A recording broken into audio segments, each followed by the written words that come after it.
శాంతి భద్రతలను కాపాడాల్సిన కేంద్ర హోంశాఖ మంత్రి గుండాలను పంపి దాడులు చేస్తున్నారని బీఆర్ఎస్ ఎమ్మెల్సీ దేశపతి శ్రీనివాస్ మండిపడ్డారు. కరీంనగర్ లో ఎమ్మెల్యే గంగుల కమలాకర్ క్యాంప్ కార్యాలయంపై దాడి చేసి ఎమ్మెల్యే పాడి కౌశిక్ రెడ్డి కారును ధ్వంసం చేసిన బీజేపీ నాయకులపై రాష్ట్ర డీజీపీ సివి ఆనంద్ కు బీఆర్ఎస్ నేతలు ఫిర్యాదు చేశారు.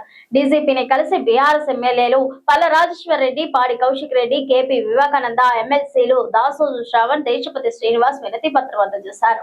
రాష్ట్రంలో శాసనసభ్యులకే రక్షణ లేకుండా పోయిందని దేశపతి శ్రీనివాస్ ఆవేదన వ్యక్తం చేస్తారు. దేశం కోసం, ధర్మం కోసం అని చెప్తూ పుట్టుక గురించి మాట్లాడతారా? ఇంత కుసుం సంస్కారమా అంటూ బండి సంజయ్ తీరుపై దేశపతి శ్రీనివాస్ మండిపడ్డారు. శాంతి భద్రతలను కాపాడాల్సిన కేంద్ర హోంశాఖ మంత్రి గూండాలను పంపి దాడులు చేస్తున్నారని బీఆర్ఎస్ ఎమ్మెల్సీ దేశపతి శ్రీనివాస్ రెడ్డి మండిపడ్డారు. కరీంనగర్ లో ఎమ్మెల్యే గంగుల కమలాకర్ క్యాంప్ కార్యాలయంపై దాడి చేసి ఎమ్మెల్యే పాడి కౌశిక్ రెడ్డి కారును ధ్వంసం చేసిన బీజేపీ నాయకులపై రాష్ట్ర డీజీపీ సివి ఆనంద్ కు బీఆర్ఎస్ నేతలు ఫిర్యాదు చేశారు.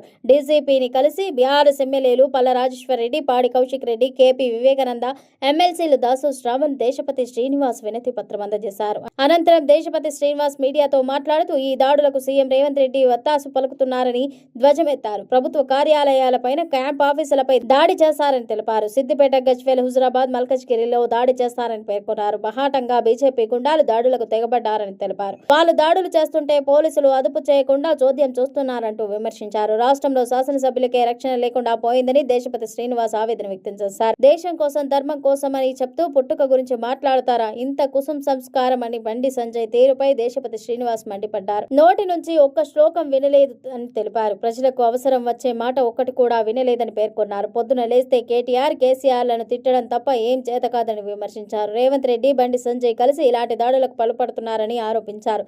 దీనిపై చర్యలు తీసుకోవాలని డీసీపీని కలిసి విజ్ఞప్తి చేశామని తెలిపారు. చట్ట ప్రకారం వారిపై చర్యలు తీసుకుంటారని ఆశిస్తున్నామని పేర్కొన్నారు. ఇంత కుసంస్కారమా? ఇంత దిగజారిపోవాలా? దేశం కోసం, ధర్మం కోసం, హైందవ సంస్కారం అని మాట్లాడే వాళ్ళు పుట్టుకల గురించి మాట్లాడతారా? ఏం చదివాను? భగవద్గీత చదివావా? ఉపనిషత్తులు చదివావా? నీ జీవితంలో నీ నోటి నుంచి ఒక శ్లోకం వినలే, నీ నోటి నుంచి ఒక మంచి మాట వినలే, నీ నోటి నుంచి ప్రజల కోసం అని కమిట్మెంట్ తో మాట్లాడే ఒక వాక్యం వినలే.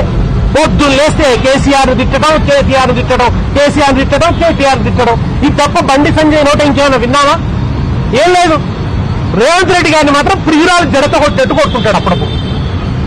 అది చిన్నపాటి విమర్శ. ఇంత కొనుగోలు జరగడం లేదు. రైతుల పాపం ధాన్యం కొనుగోలు జరగక అల్లాడుతున్నారు రైతులు. ఎక్కడున్నారు బండి సంజయ్?